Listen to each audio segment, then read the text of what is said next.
I'm sure it's a game that in the end you think you should have won. Yeah, we didn't start the game well. For about half an hour we won. I was disappointed in my midfield today. I'm not saying anything that I haven't said to them in there, and they sort of seen we weren't at the races in the first half an hour, but then sort of pushed up the pitch as the ball we got up the pitch and started to contest stuff in areas where the ball was dropping an awful lot, and then we started to get a wee bit of a head of steam going, and then after going a goal behind, we get a really good equaliser. We come in at half time and we rejig a few things around a little bit and get people back on it again, and we score a really, really good second goal, a really well worked second goal. And I'll be honest, I thought there was only going to be one winner then. And then we will be disappointed. I think it would be wrong of me not to say that I believe that my goalkeeper is a really good goalkeeper, and I would have expected him to save that because I think he's a really good goalkeeper. And a goalkeeper of his quality would usually take care of that. But he's first to put his hand up, and he's absolutely more disappointed than anybody. He's got to put his hand up. And at the end of the day, and at other times, he's made saves of kept us in the games at that time. So it's unfortunately the life of a goalkeeper, but we were certainly disappointed in losing such a cheap goal, I think.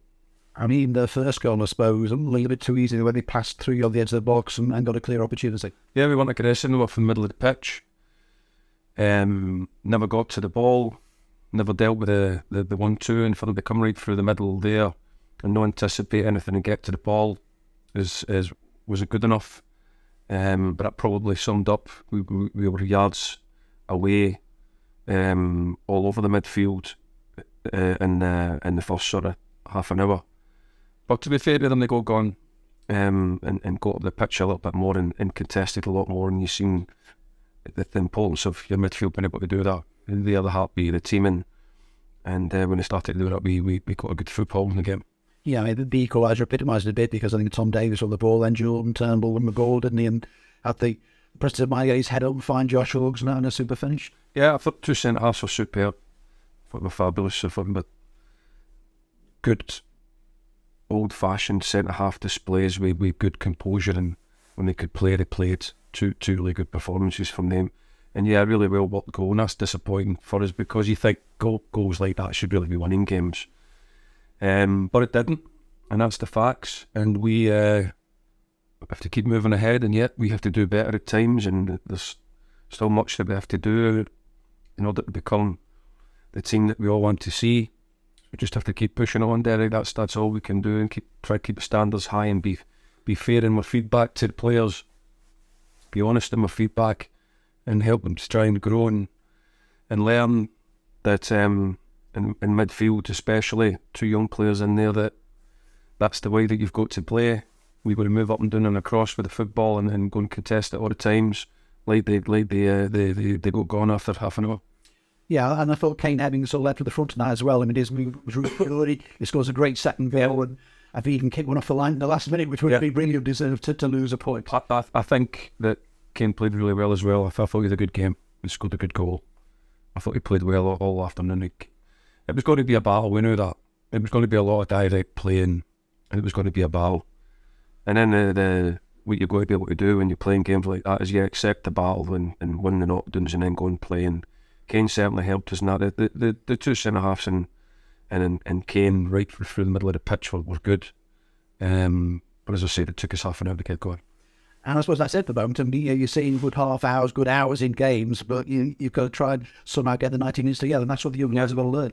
Well, I said that when I spoke to you, the press on Thursday. I said it's about putting 90-minute performances together, or longer period of performances, or game management at vital times in order to try and win these games. I mean, you wouldn't expect, I'll be the first to say, we wouldn't expect to score 2 goals at home and not win the game.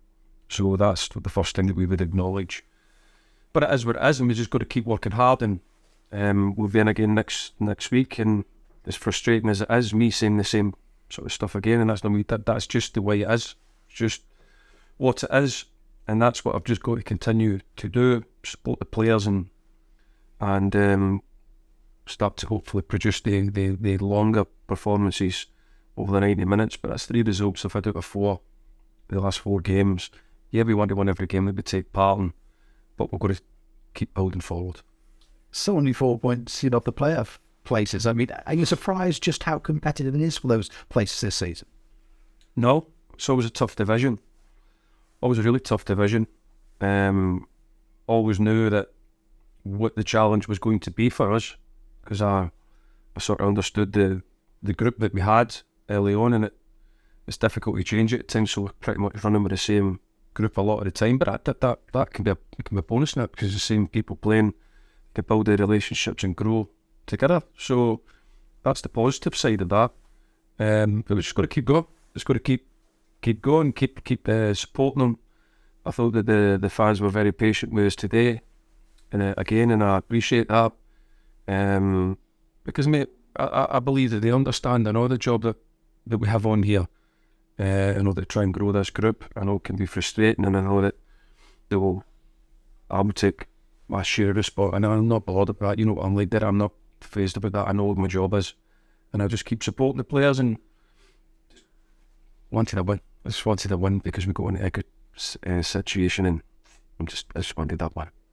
I'm going to ask the same question now, so that every press conference and the thing, but it'll be ins and outs, Derek. Yeah, I mean, we've had a couple of outs, so I mean, we surprised at the recall of Simeo for starters. I mean, was that always on the cards?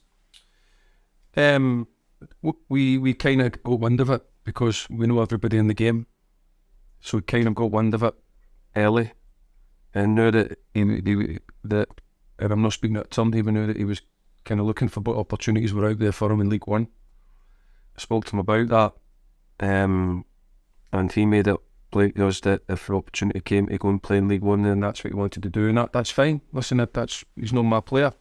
He always had that week's window that was in his deal that the loan club puts in just in case they're not playing and they have to recall him or whatever. It was on their terms. We spoke to Southampton and they were professional about it, and they obviously understood our disappointment. But I've got 2 good centre-backs here anyway, and if I can keep them fit, I wouldn't be too bothered about that. And Neil Byrne's got a Stockport as well, so yeah, another of your central defenders has got. Yeah, like I said, it's a wee bit. It's we need to try and maybe move some players out in order to try and get some players in. That's fine. That's the way that we work it here. We'll look to try and do that, but we're still trying to. It's difficult, you know, in the market that we would have to shop in order to try and bring better players to the football club. That market can be very expensive, and it's not really a market that we shop in a lot. So we have to try our best to try and generate what we can in order to try and bring in the players that we all want, to help this group in order to keep moving forward. That we'll keep trying to do that, but as of at the minute, we'll keep working hard and supporting this group and see how things unfold over the rest of January. Yeah, I mean, January is always a difficult window anyway, no matter what level of football you're playing, is it? Something I noticed the chairman in his notes to say, you know, we'd like to get a fold in if we can, you know, I mean, and that's it, you keep on trying, but nobody's sort of on the horizon at the moment. Do you think, oh, we might just get this over the line quickly? I haven't seen the notes, so if you said if we can, I think there's your if we can. So, yeah, if we can, and it's very expensive. It's more expensive than where we shop. It's very expensive, and I understand that everybody says just go and sign him and go and do that, and I'm pleased that they recognise good players the same as what I do out there, but we don't have the ability to be able to go and get the players just yet. So we will work hard in order to try and keep doing that and do things right. See if we can shift and shape a few things around and accumulate enough tokens in order to try and improve things. But that's fine, and that's the way that we do things here. And the final one, this for maybe you've got some good young players, you know, lads who are attracted the attention of other clubs as well. We'll see all the notes in the press and agents talking about a variety of different things. Are you confident you can keep who you want to keep hold of as well? Well, all I can say is some way off the mark. Some absolutely off the mark. by a country mile, or maybe even longer. Maybe that's not enough. And others, I'm pleased that other people think that we are doing what we said that we were going to set out and do, and that was develop young players, see that they would become of interest to teams out there who think it's worthwhile to have them in their teams. But nothing would be done unless it was for the good of Tranmere. I can assure you of that. But I think it's the way that we said that we were going to do things. I think that's important that everybody understands that we said that we would bring players in here and we would try and polish them up, give them opportunity to play, put them in the right environment to keep growing, be tough for them. And now there is interest in and around, but nothing is imminent. I can assure you that. We'll communicate with you properly. Nothing is imminent, and I would expect that everything would be done for the good of Tranmere anyway. Just build towards Walsall next week, and it's not the other day would have been 3 points today, but concentrate on Walsall now. That's it. Then I saw what I can do. I understand that there were people going home and saying we haven't won another home game and all that. I get all that. I understand that, but I tried my best, and that's all I can do. I tried my best, and I tried my best at everything since the whole season, and I'll continue it. I assure you of that. I will not stop trying my best, and I'll try and get the best out of the group, and we'll see what it takes us, but it won't be for the one of trying.